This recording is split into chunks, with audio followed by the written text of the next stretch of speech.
Hello, welcome back. It's Wednesday. Let's read some more on Wikipedia. I like to do that. And I think I maybe like to try American Truck Simulator later, so I will save the power on this camcorder. Because it needs 24 hours to charging. So I already tried to do a little ready. So I have to record on this small old camcorder because I have so much I like to read. I have many hundred Wikipedia, but of course I don't have to record it on video. But why not? Maybe somebody can use it for something. Yes, I'm reading about the Everglades. The Everglades swamp in Florida. In the United States, they're using this Airboat certified. Some like to read wetlands and swamp. The wetlands. What is wetlands? What is swampland, and what is lake? Could read about. I know, of course, I know what a lake is, but let's read about. We have many thousands of lakes. We have a big lake in Florida.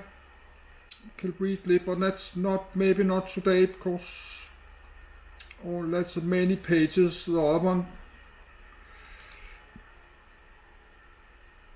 So let's read this. I need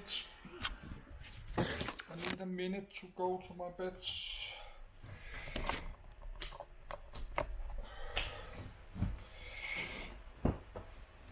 No, I don't have to record this.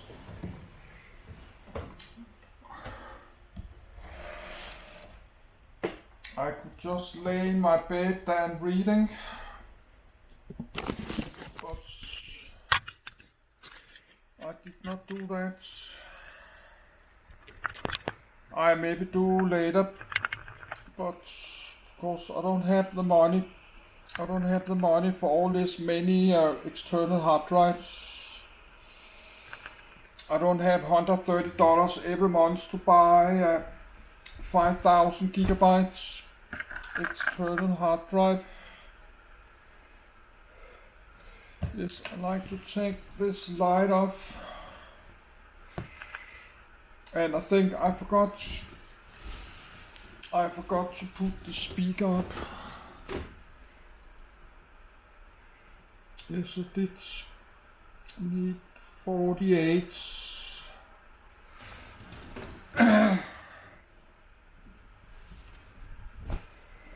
But I can do it from my gamer keyboards, but I did not do that. So the airboats, they're using this in the Everglades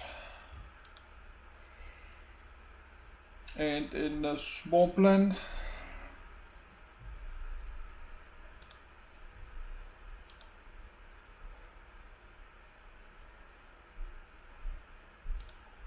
Airboat.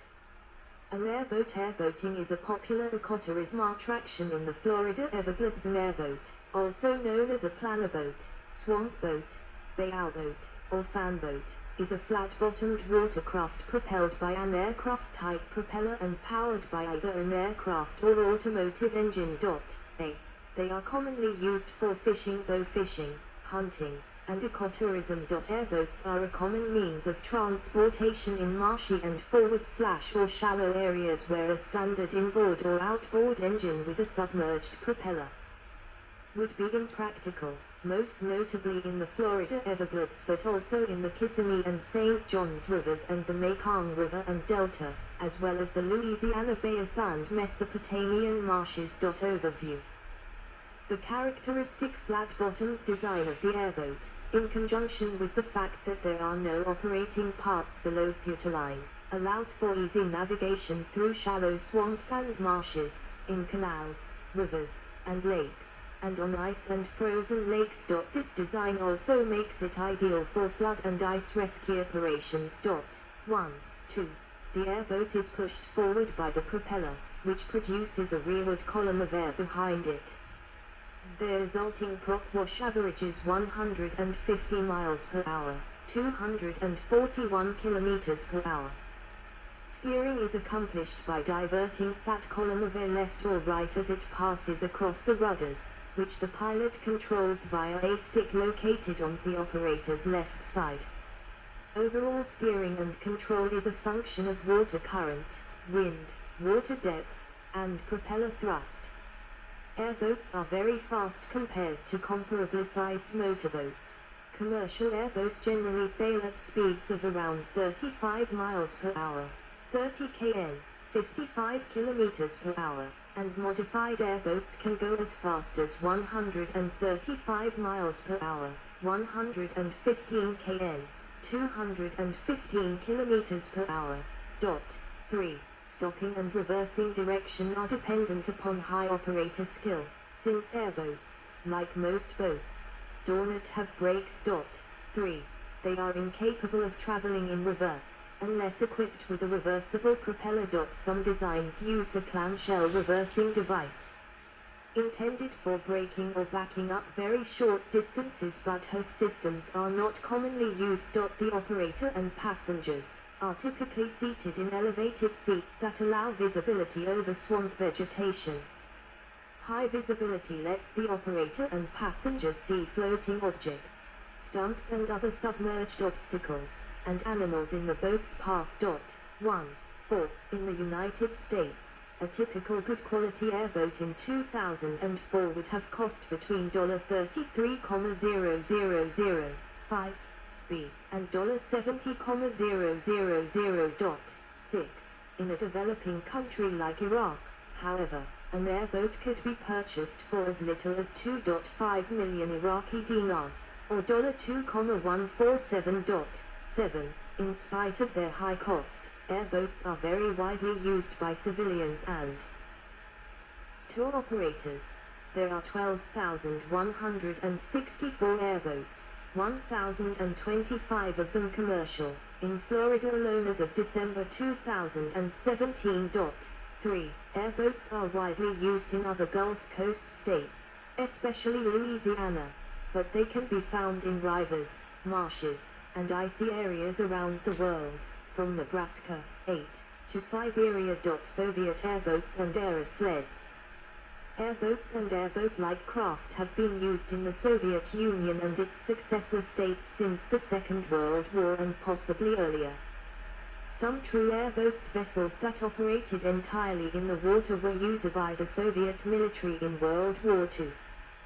These true airboats include the NKL-5, a 1,200 kg, 2,600 pound, World War II armed boat reportedly capable of speeds up to 60 km per hour, 37 miles per hour, 32 km.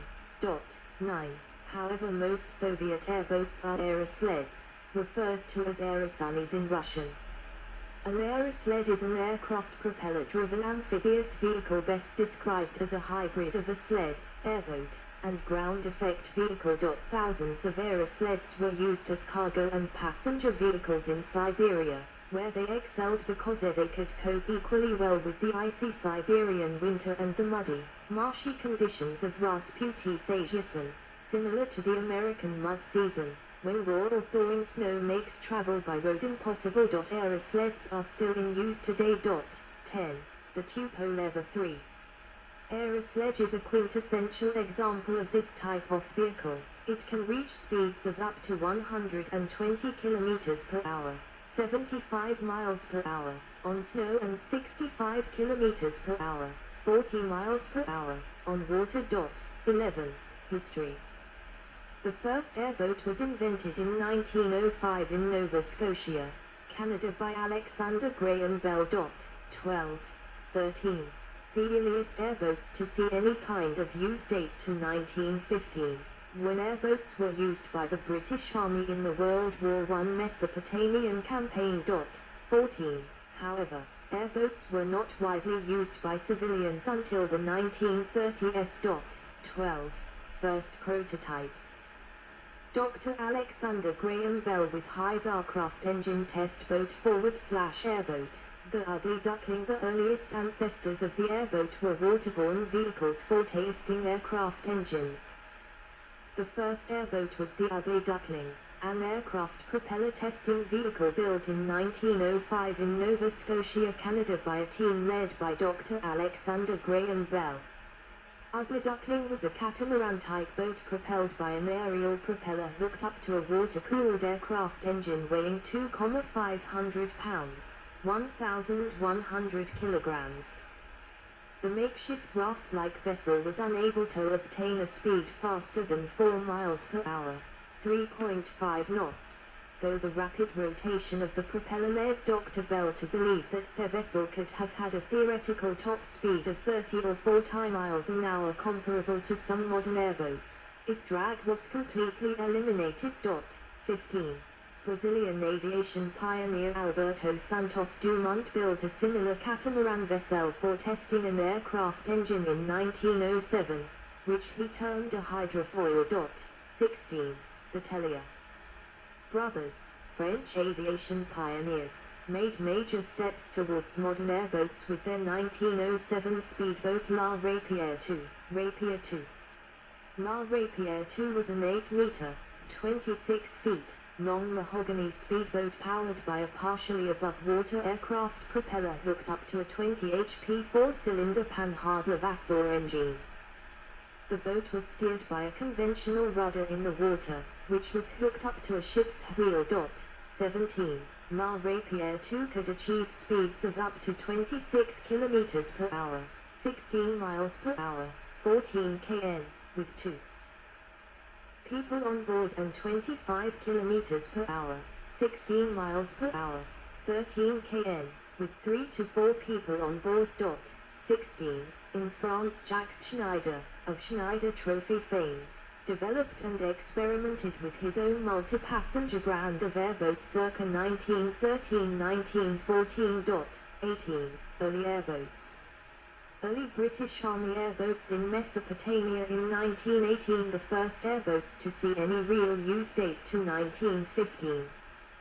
The British Army's airboats, which they referred to as Lambert hydroglaciers, in the Mesopotamian campaign of the First World War. These hydroglaciers were small, flat-bottomed hydroplanes with metal-clad wooden hulls propelled by a large aircraft fan that allowed them to reach speeds of up to 55 miles per hour, 48 km. 19. They were primarily used for reconnaissance on the Tigris River. 14. The first of these airboats, HG-1 Ariel, was constructed using the engine and propeller of the wrecked Royal Australian Air Force Farman MF.7 biplane and was provided to forces in Mesopotamia by the British Raj. 20. Following Ariel's successful deployment in the campaign upriver to Kut in 1915-1916, Britain ordered 7 purpose-built airboats from Charles de Lambert's eponymous company de Lambert. 8 of these vessels were in operation in 1917, increasing to 9 by the 1918 armistice. 21. A dedicated repair slipway for these boats was built at the motor repair dockyard in Baghdad, indicating of their importance to the British war effort and the difficulty of maintaining them. 21. 67-8 A 1917 Scientific American cover depicting a British Army airboat on the Tigris River during the World War I Mesopotamian campaign. Following the war, Lambert airboats were used as ferries on the shallow waters of the upper Yangtze River, on the Huangpu River and elsewhere. Like their military counterparts, these airboats were all manufactured in France. Though they were assembled in Shanghai. They had drafts of only 7 inches and could cruise at up to 32 miles per hour, 28 km. Lambert airboats were also used widely on the upper Missouri River and on the marshes of the Florida Everglades. 19. Farman Aircraft, the company that built the engines for the WWA military airboats, began producing civilian airboats in the 1920s. It marketed airboats for use as water taxis and as light cargo vessels or patrol boats for French colonial governments. Its airboats sold for 25,000 to 50,000 francs depending on the model, a price that proved too steep for potential buyers. The company pulled out of the boat business by the end of the 1920s. 16. These early European airboats were significantly different from the modern